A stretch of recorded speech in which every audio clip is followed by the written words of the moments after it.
Hey, how's it going? It's me, Storyteller Mitch. This video is just going to be my fibromyalgia story.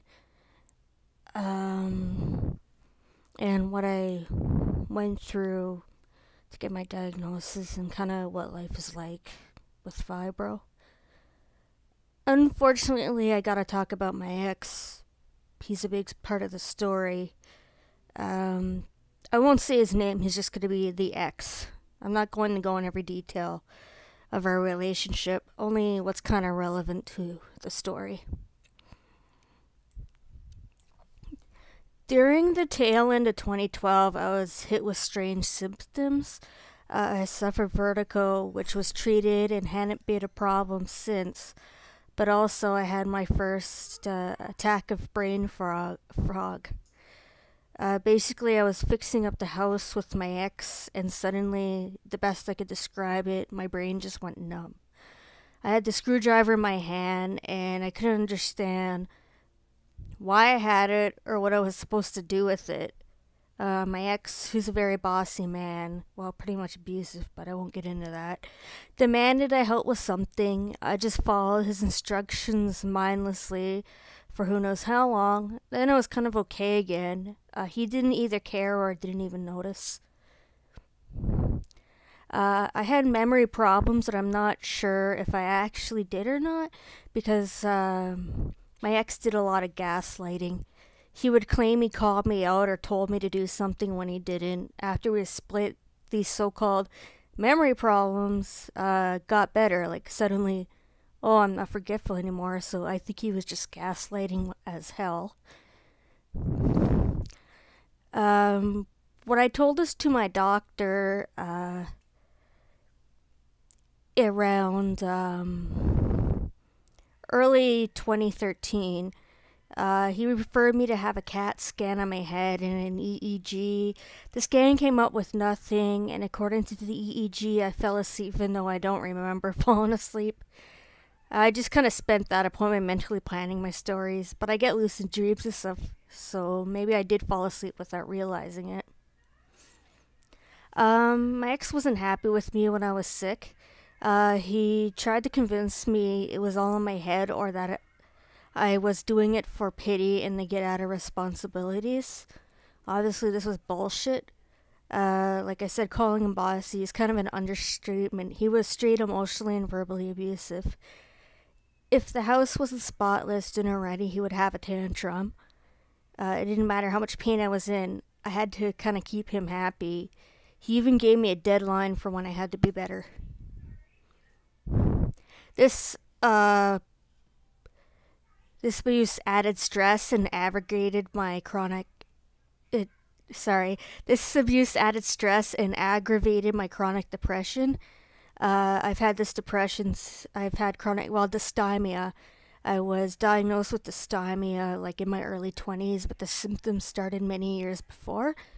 And he aggravated it. And because I had this depression, the first doctors I saw tried to pin it on that because we had just moved to this province of Alberta, and I kept going to a walk-in, and that's what they pinned it on. And this just fueled his "it's all in your head" accusation. I was referred to a psychiatrist, and she treated me for depression while I still hunted for a solution to the pain, how I felt, why I was in so much pain. In the early months of 2013, all three of us went to the local ER for different reasons. My ex had had a health issue, so he went.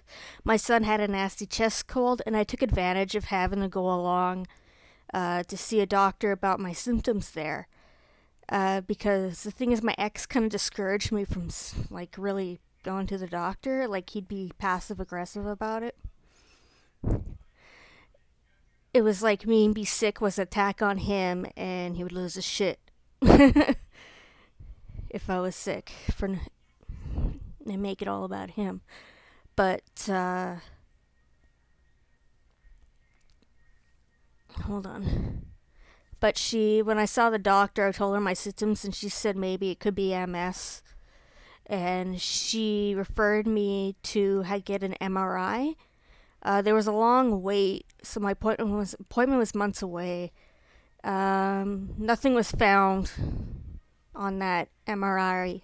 It was no MS, no symptoms of MS. Before then, I had an appointment with somebody who I thought was a neurologist. And to be honest, I don't know what kind of doctor he was. I thought I was seeing a neurologist, but it turned out he wasn't. But he was allowed to take in neurology patients. The referral was made months beforehand, back when I just had the head symptoms like headaches and memory problems.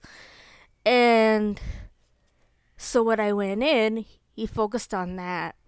He refused to hear about the new symptoms that had popped up.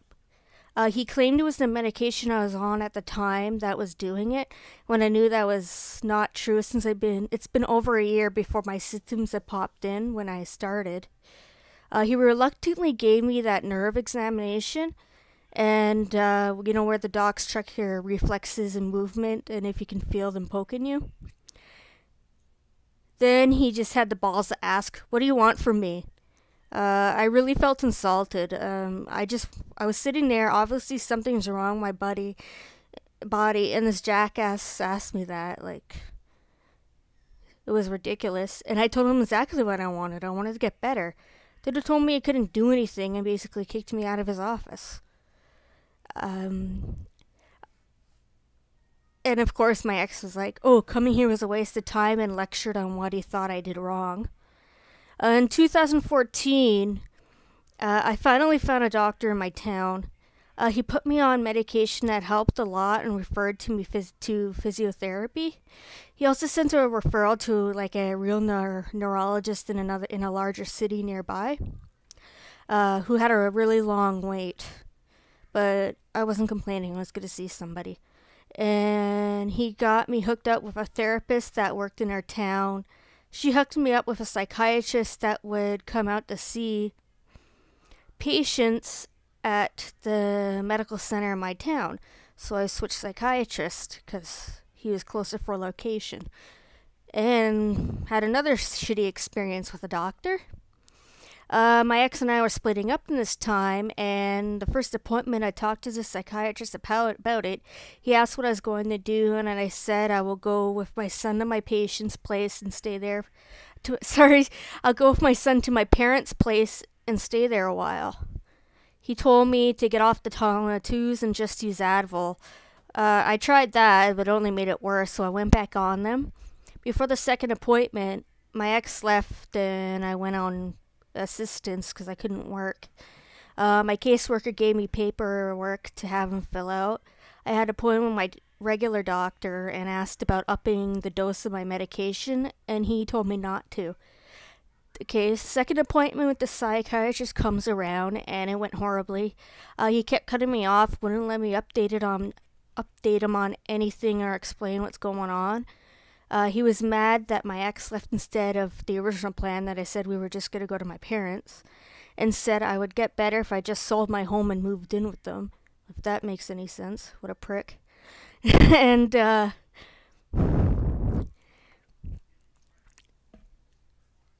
that would be a horrible idea because we live in mobile homes, and my parents was smaller than mine, and they were in another town that was even smaller. When I said how would I even be able to see my doctors if I was in another small town? And he said, "Oh, your parents will take care of you." And I refused, and he got mad about that.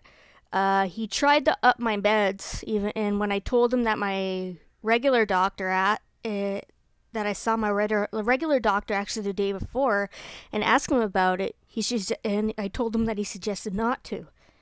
The psychiatrist did not like that at all, and he had what I could only be described as a tantrum. Like, this was a grown man having a fucking tantrum, and he's supposed to be a psychiatrist. He accused me of trying to play everyone, and then I didn't want to get better, and told me to read I Hate You, Don't Leave Me, which is actually a book on borderline personality disorder. I looked it up. and walked out. My therapist was in the room with me, and she was also horrified by his behavior. She apologized and stuff, and luckily I was able to get switched back to the first psychiatrist I was seeing. And that's what happened to that.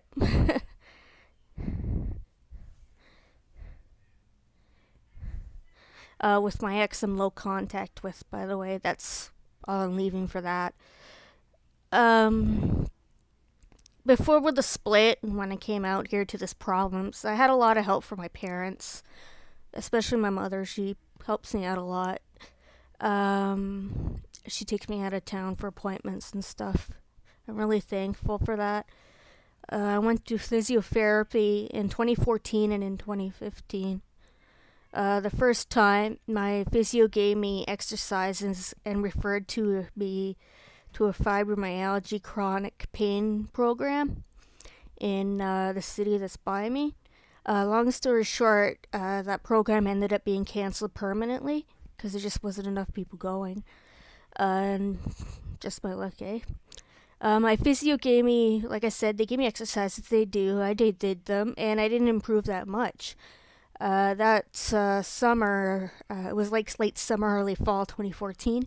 That's when I started using my cane because my legs started cramping out really bad when I walked, even worse than usual. And it eased off. So actually, during this physiotherapy, I actually got a little worse.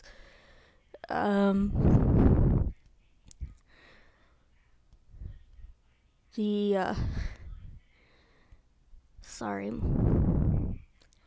Yeah, I spaced out a bit and lose my spot. That's kind of a symptom of what's going on. I'm very out of it. At the end of the appointment, I got like half my screen here on my notes here. The end of the appointment, my last appointment with them for the 2014 one, they told me there wasn't anything they could do for the pain, and that's when they referred me to that fibro clinic that ended up being canceled. The second time was in 2015. They gave me similar exercises, but the different physiotherapists, they were disorganized. They kept giving me conflicting instructions. Like, for example, you know the bridge exercise where you put your body kind of on a bridge?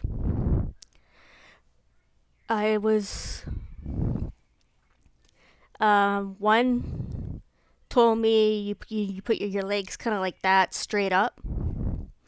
You know, your knees close together. That's what one person instructed me, and the other one said, no, you gotta let your knees drop. You're doing it wrong. You gotta let your knees drop, which I found out isn't good. And then the other one did the same thing, corrected me on that one again, and it was the same deal with leg pumps they had me do. One said to pump until it hurts. The other said only a few pumps at a time. I got kind of sick of it and told them, well, which is it, this way or that way? I keep getting conflicting instructions here.